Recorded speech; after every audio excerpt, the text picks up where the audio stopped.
ये आपके जनसत्ता का आज का संपादकीय पाठ है। देखिए, ये संपादकीय पाठ ये आर्टिकल, एडिटोरियल आपको प्रारंभिक परीक्षा, लिखित परीक्षा और इंटरव्यू हर जगह मदद पहुंचाते हैं।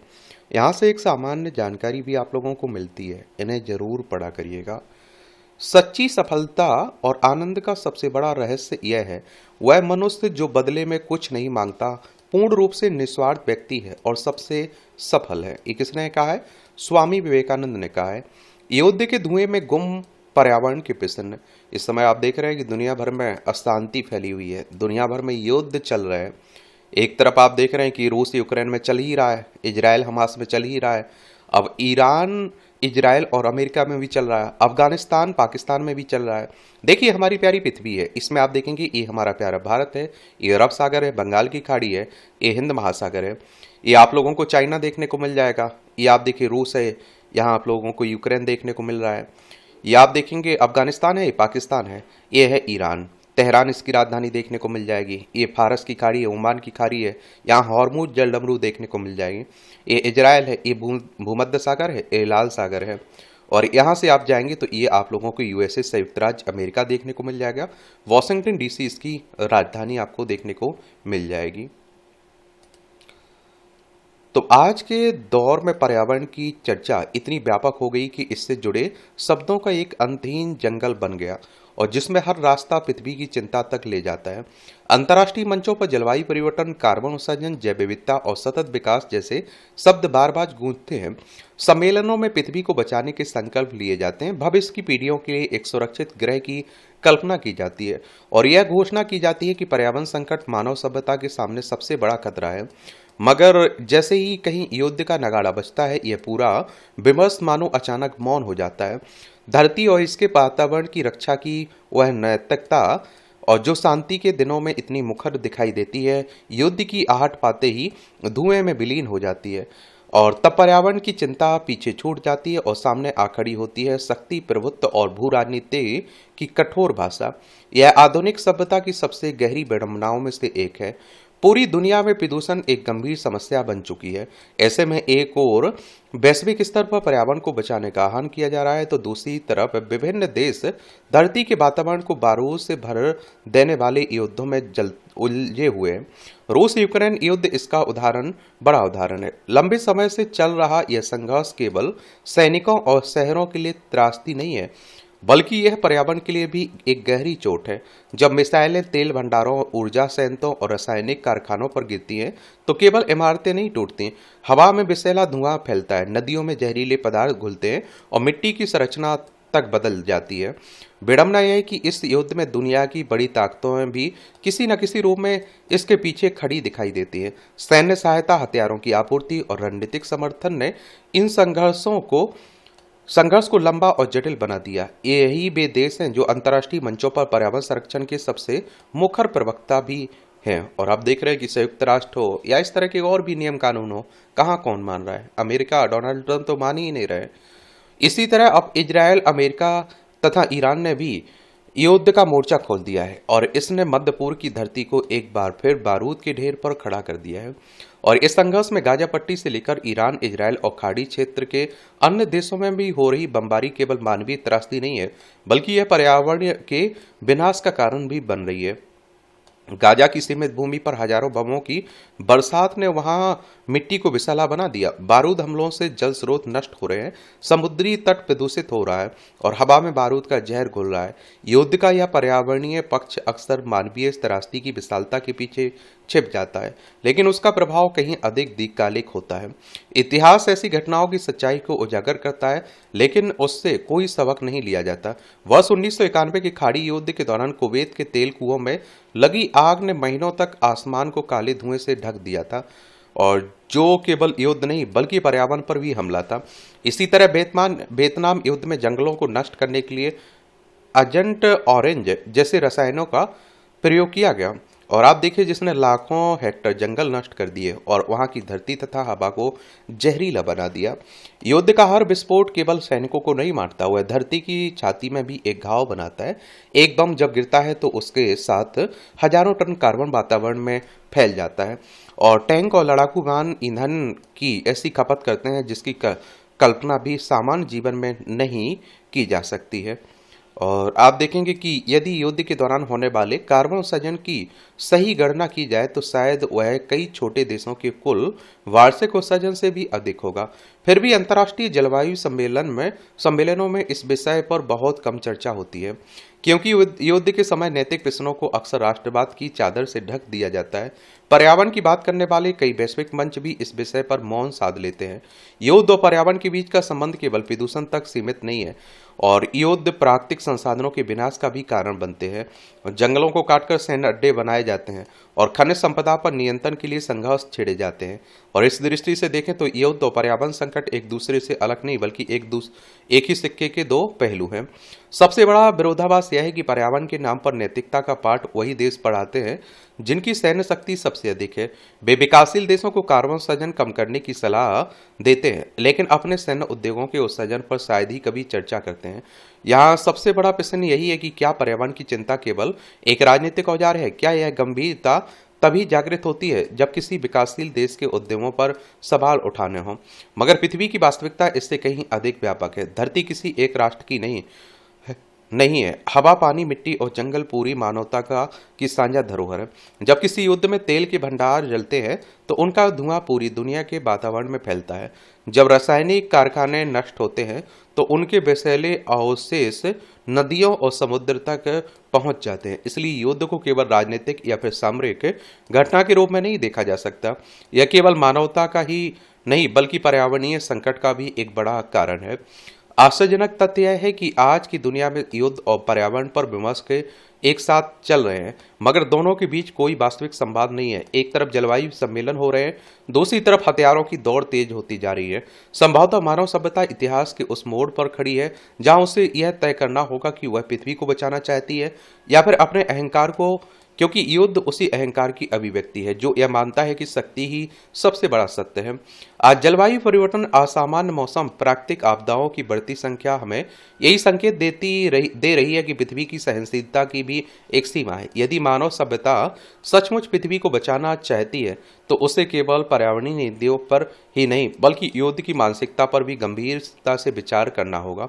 जब तक राष्ट्र अपनी शक्ति का प्रदर्शन युद्ध के मैदान में करते रहेंगे तब तक पर्यावरण संरक्षण की सारी घोषणाएं शब्दों के जंगल में से अधिक कुछ नहीं होंगी। युद्ध पृथ्वी के उस संतुलन को नष्ट करते हैं जिसे बनाने में प्रकृति को लाखों वर्ष लगे। इसलिए पृथ्वी को बचाने की सबसे बड़ी पहली शर्त ही यही है कि उसे युद्ध भूमि बनने से रोका जाए। अन्यथा इतिहास यह लिखेगा कि मनुष्य ने पृथ्वी को बचाने के लिए असंख्य भाषण दिए, अनगिनत संकल्प लिए, लेकिन जब निर्णायक क्षण आया तो उसने अपने ही हाथों से उस धरती को कोख में बारूद भर दिया और जिस पर मानव और मानवता का पूरा भविष्य टिका हुआ है। बाकी आप लोग क्या सोचते हैं, अपनी राय आप लोग जरूर बताइए। ये चेतना का कुरुक्षेत्र। मानवीय नीति के गहन अरण्य में विचार और संवेदना के द्वंद्व का अवलोकन करते हुए यह स्पष्ट होता है कि मनुष्य का अंतर्मन फिर एक ऐसे रणक्षेत्र में परिणत हो जाता है जहां एक ओर उसकी नैसर्गिक करुणा और दूसरी ओर समाज द्वारा आरोपित कृत्रिम आवरण। और जब अस्तित्व की गहराइयों से यह प्रश्न उठता है कि कब तक, तो यह केवल समय की सीमा नहीं बल्कि उस संचित पीड़ा का विस्फोट है और जो सदियों की जड़ता को छिन्न भिन्न कर देती है। भारतीय दर्शन की आधारशिला ही इस सत्य पर टिकी है कि आत्मा स्वभावतः मुक्त है, लेकिन वह स्वयं द्वारा रचे गए मोह और आरोपित मूल्यों के पास में बन जाती है। जब हृदय के भीतर सत्य और विश्वास के मध्य दरार पड़ती है तो वह केवल व्यक्तिगत संताप नहीं रह जाता बल्कि एक संपूर्ण परिवेश के पाखंड पर करारा प्रहार बन जाता है। सन्नाटा जब व्यक्ति के भीतर किसी गांठ की तरह जड़ें जमाने लगे तो समझना चाहिए कि अब उस मानसिक शल्य चिकित्सा का समय आ चुका है जो व्यक्ति को फिर से मौलिक स्वरूप प्रदान करती है। मानवीय स्वभाव की यह सबसे बड़ी विसंगति रही है। वह अपनी व्यथा से अधिक परिवेश की अशांति से उद्विग्न रहता है। यह पर दुख कातरता ही उसे पाशविक प्रवृत्तियों से पृथक कर दिव्यता के आसन पर आसीन करती है। और जब संवेदनशीलता एक पक्षीय हो जाए और सामने वाला इसे अपनी स्वार्थ सिद्धि का साधन बना ले तो जीवन पथ लंबी सड़क की तरह दुरूह और थकाऊ प्रतीत होने लगता है। तर्क यह है कि यदि आदर्शों की रक्षा केवल एक पक्ष ही पक्ष की ही बलि मांगती है रहे तो वे आदर्श नहीं बल्कि मानसिक शोषण के सूक्ष्म औजार हैं। व्यक्ति इसलिए बेचैन था क्योंकि उसने दूसरों को की बेचैनी को अपना केंद्र बना लिया था। सांस्कृतिक और नैतिक मूल्यों का पाखंड आधुनिक जीवन की सबसे बड़ी त्रासदी है और जिसे हम मूल्य समझकर अपने कंधों पर ढोते हैं, वे अक्सर दूसरों के द्वारा हमारी मौलिक गति को अवरुद्ध करने के लिए रचे गए सामाजिक षड्यंत्र होते हैं। और आप देखते हैं कि महान मनीषियों ने बार बार रेखांकित किया कि जो परंपराएं मनुष्य को भीतर से दास बनाती हैं उनका विध्वंस ही वास्तविक प्रगतिशीलता है। वास्तविक स्वाधीनता का अनुभव उस क्षण घटित होता है जब मनुष्य अपनी सीमाओं को पहचान कर अस्वीकार करने का प्रचंड साहस जुटाता है। वह आरोपित लबादा उतार फेंकना कोई साधारण भौतिक कृत्य नहीं है, बल्कि यह उस आंतरिक क्रांति का शंखनाद है जो चेतना के धरातल पर घटित होता है। विद्वानों का मत है कि महानता केवल कष्टों को सहने में नहीं, बल्कि उन कष्टों के मूल कारणों को पहचान कर उसे विसर्जित करने में है। और आप देखेंगे कि जैसे ही वह कृत्रिम आवरण हटता है, ब्रह्मांड की अनंतता और वायु का सहज प्रवाह व्यक्तित्व का अभिन्न अंग बन जाता है। और इस विचारिक यात्रा का सकारात्मक पक्ष यह है कि टूटना अनिवार्य रूप से अंत नहीं होता है, बल्कि यह एक नवीन उदय की प्रतीक्षा है। समेटना जब व्यवस्था बन जाए तो वह अंततः आत्मिक विनाश का कारण बनता है। और जिस प्रकार एक बीज स्वयं को भूमि के अंधकार में तोड़ता है, तभी वह एक विराट वृक्ष के रूप में आकाश की ओर उन्मुख होता है। और उसी प्रकार मनुष्य को भी अपनी उन पुरानी पहचानों का उत्सर्ग करना पड़ता है जो उसके विस्तार में बाधक है। कबीर ने ऐसी निर्भरता को मुंड मुड़ाए और घर जारने के रूपक से समझाया, जो साहस के बिना संभव नहीं है। जब ज्ञान का आलोक उदित होता है तो वह भय कुहासे की भांति प्रतिरूपित हो जाता है। तर्क यह है कि जो व्यक्ति दूसरों के लिए स्वयं को रिक्त कर सकता है, वह अपनी मुक्ति का द्वार भी स्वयं खोलने की क्षमता रखता है। शक्ति का असली स्वरूप संचय में नहीं, बल्कि उचित विसर्जन और आत्म अधिकार में निहित है। हक और मजा विप स्थितियां हैं जहां व्यक्ति बाहरी प्रतिध्वनियों से ऊपर उठकर अपनी आत्मा की धुन सुनने लगता है। आजाद हवा दरअसल मनुष्य के मौलिक स्वाभिमान का ही पर्यायवाची है और जिसे किसी भी मूल्य पर गिरवी नहीं रखा जा सकता है।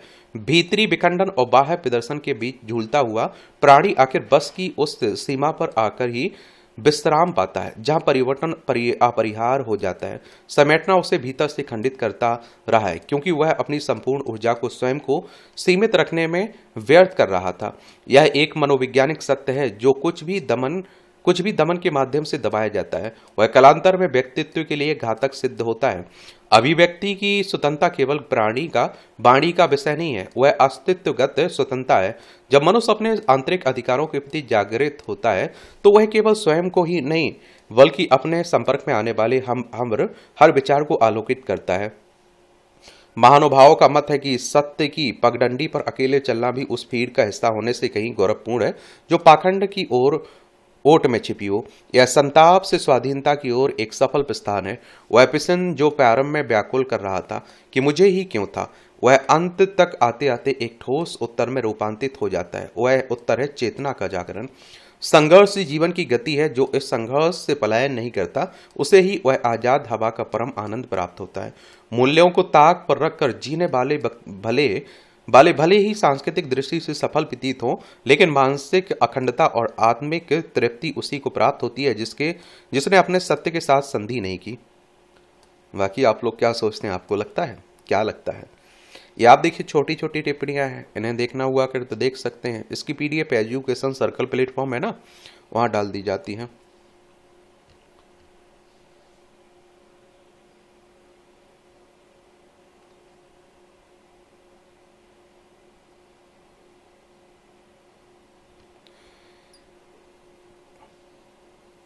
ये उम्मीद की राय।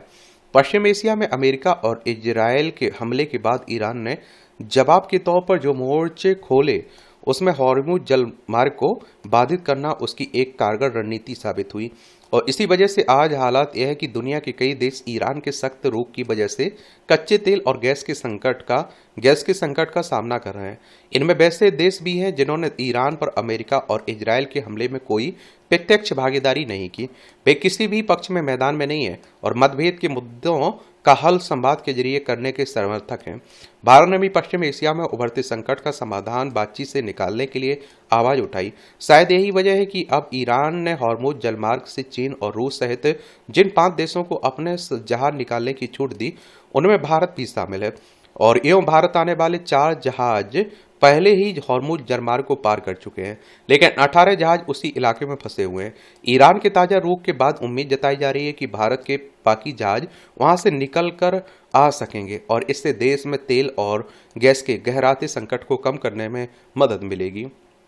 हालांकि अमेरिका और इजरायल को लेकर ईरान अब भी सख्त है और शांति प्रस्ताव को लेकर भी उसने कोई सकारात्मक प्रतिक्रिया नहीं दी, मगर हॉर्मुज जलमार्ग पर उसके रुख में आई नरमी से दुनिया के कुछ देशों को राहत मिल सकती है।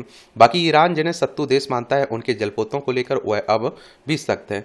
और जहां तक भारत का सवाल है तो ईरान के विदेश मंत्री ने कहा, हमने कुछ ऐसे देशों को हॉर्मुज जलडमरू मध्य से गुजरने की इजाजत दी जिन्हें हम मित्र मानते हैं। इनमें चीन, रूस, भारत, ईरान, इराक और पाकिस्तान शामिल हैं। दरअसल पिछले कुछ दिनों से भारत ईरान के साथ लगातार कूटनीतिक संवाद के जरिए पश्चिम एशिया में संघर्ष खत्म कराने के साथ साथ हॉर्मुज जलमार्ग से अपने लिए भी एक रास्ता निकालने की कोशिश कर रहा था। कुछ उतार चढ़ाव को छोड़ दें तो भारत ईरान के संबंध दोस्ताना रहे हैं।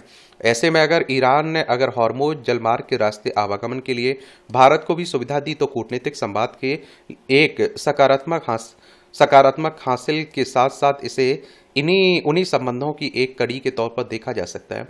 गौरतलब है कि हॉर्मुज जलमार्ग फारस की खाड़ी और ओमान की खाड़ी के बीच एक सकरा रास्ता है और जिससे होकर दुनिया के कई देशों के जलपोत आवाजाही करते हैं। दुनिया के करीब 20% तेल और तरल प्राकृतिक गैस का परिवहन इसी रास्ते से होता है। यही वजह है कि ईरान ने जब से हॉर्मुज जलमार्ग को बाधित किया है, उसके बाद से विश्व भर में तेल और गैस की कीमतों में अप्रत्याशित उछाल आया। भारत की भी ऊर्जा खरीद का एक प्रमुख स्रोत पश्चिम एशिया रहा। मौजूदा संकट के बीच सरकार ने तेल और गैस का पर्याप्त भंडार होने की बात की, लेकिन सच यह है कि आम लोग रसोई गैस, तेल और उर्वरक की कमी से उपजी मुश्किलों का सामना कर रहे हैं। अब हॉर्मुज जलमार्ग पर ईरान की नरमी से भले ही फौरी राहत मिले सके, लेकिन जरूरत इस बात की है कि संयुक्त राष्ट्र सहित सभी पक्षों की ओर से पश्चिम एशिया में जारी युद्ध को खत्म कराने के लिए ठोस पहल हो। अब देखते हैं क्या होता है, कहां पहुंचता है युद्ध। अधूरा लक्ष्य। भारत में विकास की चमकती तस्वीर बरकस शौचालय जैसी बुनियादी सुविधाओं के अभाव में लड़कियों की पढ़ाई छूट जाना चिंता का विषय है। यह स्वच्छ भारत और स्वच्छ विद्यालय अभियान के लक्ष्य पर भी सवालिया निशान है। गौरतलब है कि हाल ही में सांख्यिकी और कार्यक्रम क्रियान्वयन मंत्रालय की ओर से एक रिपोर्ट में बताया गया कि पिछले वर्षों के मुकाबले वर्ष 2022-23 में लड़कियों के लिए अलग से शौचालय की सुविधा में गिरावट दर्ज की गई है। ये आप देखिए आंकड़े हैं, सरकारी आंकड़े हैं। विद्यालयों में लैंगिक समानता बनाए रखने के लिए लड़कियों के लिए अलग से शौचालय की सुविधा देने का प्रयास किया जाए, मगर जमीनी सच्चाई यह है कि कई सरकारी विद्यालयों में शौचालय बदतर स्थिति में है। ना तो उनकी सफाई होती है और ना ही वहां पानी की व्यवस्था होती है। ये तो आप लोगों ने भी देखा होगा अपने आसपास। गौरतलब है कि इस साल जनवरी में शीर्ष न्यायालय ने भी केंद्र और सभी राज्यों को स्कूलों में लड़के लड़कियों के लिए अलग अलग शौचालय की व्यवस्था करने का निर्देश देते हुए उनमें पानी साबुन की व्यवस्था करने की भी हिदायत दी थी। तस्वीर कितनी बदली है अभी कहा नहीं जा सकता है, लेकिन स्थिति की गंभीरता समझी जा सकती है। और सरकारी जो भी व्यवस्था रहती है, शौचालय रहते हैं, उनकी हाल आप देखते ही है। और देखिए, अगर हम बात करें सुप्रीम कोर्ट की, हमारी सर्वोच्च अदालत है, संविधान के अनुच्छेद 124 के तहत सुप्रीम कोर्ट की स्थापना की बात की गई। 28 जनवरी 1950 में स्थापना हुई थी। सांख्यिकी और कार्यक्रम क्रियान्वयन मंत्रालय की रिपोर्ट से यह भी साबित हुआ कि विद्यालयों में शौचालयों की खराब हालत के लिए प्रशासन की सुस्ती कम जिम्मेदार नहीं है। हैरत की बात है कि पिछले 3 वर्षों के दौरान विद्यालयों में महज 0.3% सुविधाएं ही बढ़ पाई हैं। अगर शौचालयों की कमी के कारण लड़कियों की पढ़ाई छूट रही है तो समूची शिक्षा के परिदृश्य में इसमें अफसोसनाक स्थिति और क्या होगी। इसके लिए स्कूलों की देखभाल से संबंधित अधिकारियों की जवाबदेही तय की जानी चाहिए। इसमें दोहरानी कि गंदा शौचालय, वहां पानी का अभाव लड़कियों के स्वास्थ्य को प्रभावित करता है। कई विद्यालयों में शौचालय न होने के कारण लड़कियां विद्यालय नहीं जाती और जिससे उनकी पढ़ाई पर असर पड़ता है। सवाल है कि स्वच्छ शौचालय जैसी बुनियादी सुविधाओं के अभाव की समस्या की हकीकत के समानांतर स्वच्छ विद्यालय अभियान के लक्ष्य को कितना सार्थक कहा जा सकता है। और आप सोच के देखिए कि अगर जहां शौचालय ना हो, आज के समय में हम लोग बात कर रहे हैं विश्व गुरु होने की, विकसित भारत बनने की, और हम बच्चियों के लिए अलग से शौचालय उपलब्ध नहीं करवा पा रहे हैं, तो आप समझ सकते हैं किस तरह से सवाल खड़े होते हैं। और इस तरह से आप देखेंगे कि आज का जो संपादकीय पाठ है, इसकी कहानी कवर होती है। आप लोग पढ़ते रहिए, एंजॉय करते रहिए।